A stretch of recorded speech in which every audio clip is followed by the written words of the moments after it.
The number one predictor of whether or not anyone's going to achieve their goals is accountability. Today I'm going to show you how you can set your goals for 2021 and beyond and crush them. So without further ado, let's get started. Hey guys, Plasma Therapist here. If you want to learn how you can use Gundam and plastic model kits to benefit your mental health, or you just want to watch some therapeutic build videos and some challenges, go ahead, hit that subscribe button, hit the bell notification to let you guys know anytime I come out with something new.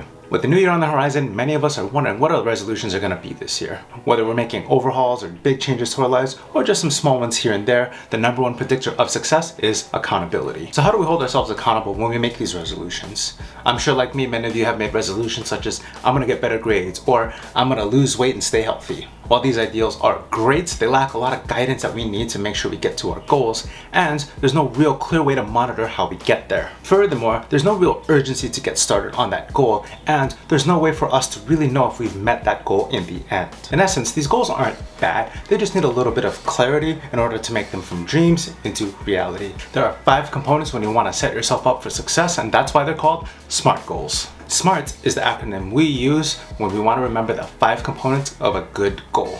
S stands for specific, M for measurable, A for attainable, R for relevant, and T for time bound. By applying each component of SMART goals, we make sure that we are staying focused and accountable when reaching our desired result. So let's go ahead and get started with the first component, which is specific. Having a specific goal narrows down the focus of what we want to achieve and makes our goal more manageable. Saying I want to get better at building plastic model kits is a good start, but we can make it better by making it even more specific by saying I'd like to get better at plastic model building by focusing on scribing and painting. By focusing in on those 1 or 2 skills that we'd like to develop, we can really spend most of our time dedicated to those things we want to develop and ultimately get better at. Once you set your specific goal, the next thing you need to do is to be able to measure it. Having a measurable goal is the best way to stay accountable because it lets us know whether or not we've set out and accomplished everything we set out to do, or maybe fell a little bit short. A quick comparison would be like saying, I'd like to grow my Instagram following versus I'd like to grow my Instagram following by 1,000 followers. In the second example, we can ask ourselves whether or not we've reached that goal by if we hit that 1,000 followers or not.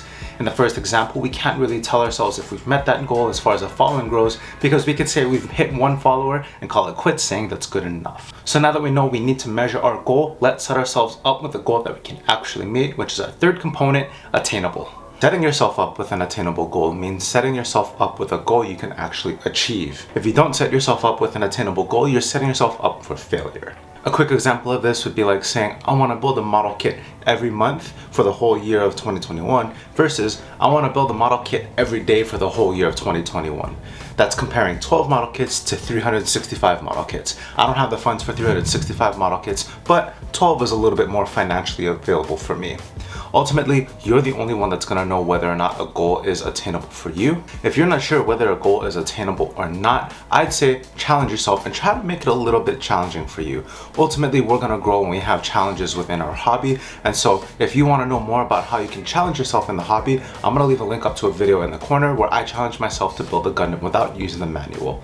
Learning how to challenge yourself has its own benefits to your mental health, so if you want to learn more about that, click the video up there in the corner. Getting back to our topic, now that we have our attainable goal, the next thing we need to do is make sure that goal that we've set for ourselves is relevant. This means your goal is aligned with ultimately what you want to achieve in the future or down the road as a long-term plan for yourself. If I want to get better at becoming a plastic model kit builder or a customizer, I'm going to set goals for myself that's going to align with that, such as learning how to paint, learning how to scribe, and learning how to do other things that are relevant to building plastic model kits. Once we know that the goals that we have set up for ourselves are aligned with where we want to go in the future, we have our last component, which is time bound.